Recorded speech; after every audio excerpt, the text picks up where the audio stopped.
روحیں کہاں جاتی ہیں، یعنی نکل تو گئی روح، اب روح کہاں جائے گی؟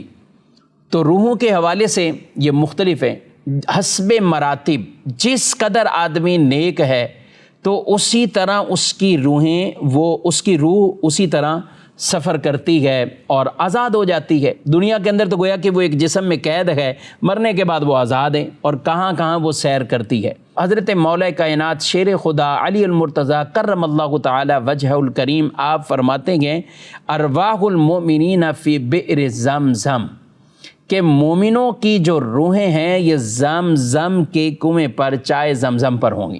بعد نے یہ فرمایا کہ ان الروح اذا خرج من الجسد کان بین السماء والارض، تو وہ زمین اور آسمان کے درمیان ہو جاتی، وہ زمین اور آسمان کے درمیان اور جسم کی طرف بھی لوٹتی ہے، لیکن زمین اور آسمان کے درمیان اسے کہا گیا کہ وہ گویا کہ رہتی ہے۔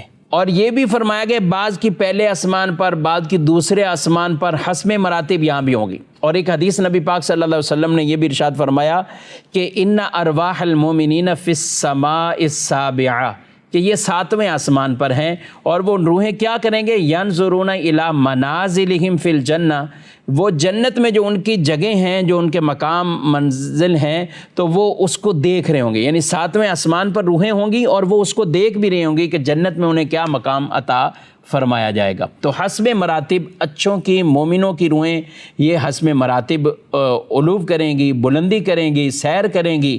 اور سنن ابو داؤد شریف کی حدیث نبی پاک صلی اللہ علیہ وسلم نے تو یہاں تک بھی ارشاد فرمایا وہ جو روح ہے وہ ایک پرندوں کی صورتوں میں، یہاں تک کہ پرندے جس طرح اڑتے ہیں تو وہ پرندے کی طرح وہ بھی اڑیں گے، یہاں تک کہ جنت میں جا کر جنتی پھل وہ کھائیں گی، جنتی پھل کھائیں گی، جنتی نہروں سے پئیں گی۔ یہ روحوں کے مقامات کو بیان فرمایا گیا۔ اور بعض روایات کے اندر شہداء کی روحیں وہ پرندے جیسے ہیں، اڑتے ہیں، تو اسی طرح ان کی روحیں بھی وہ اڑتی ہیں اور وہ سیر بھی جنت کی کرتی ہیں۔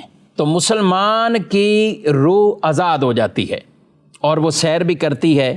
یہاں تک ارشاد فرمایا اذا مات المومن، جب مومن مرتا ہے، یخلی سربہ یسرح حیث شاء، تو پھر اس کے راستے کھول دیے جاتے ہیں، اس کی راہ کشادہ ہو جاتی، کھول جاتی ہے اور جہاں چاہے وہ سیر کرتی ہے۔ یہ مومن کے لیے ہیں۔ کافروں کے لیے تو یہ فرمایا گیا کہ یا تو اس کے جو ہے وہ مرگٹ پر یا اس کی قبر پر، یا جو برہوت نامی کنواں یمن کے اندر ہے وہ اس کے اندر اس کی روحیں قید کر دی جاتی ہیں، محبوس کر دی جاتی ہیں۔ اور جس طرح مسلمان کی روحیں اعلیٰ علیین تک پہنچتی ہیں، کافروں کی روحیں اس کے برعکس زمین میں پہلی، دوسری، تیسری، یہاں تک کہ بعض ایسی روحیں بھی ہیں کہ جو سجین کے اندر سب سے نچلے طبقے کے اندر ان کو قید میں کر دیا جاتا ہے۔ لیکن جہاں بھی ہو روح کا تعلق بدن سے گئے، وہاں عذاب ہے تو روح کو بھی تکلیف ہے، وہاں ثواب ہے، انعام ہے، تو روح کو بھی وہ لذت اور راحت ملے گی۔ مومن کی روح کو لذت ملے گی، راحت ملے گی، کافر کی روح کو تکلیف ملے گی، اذیت اور عذاب ہوگا۔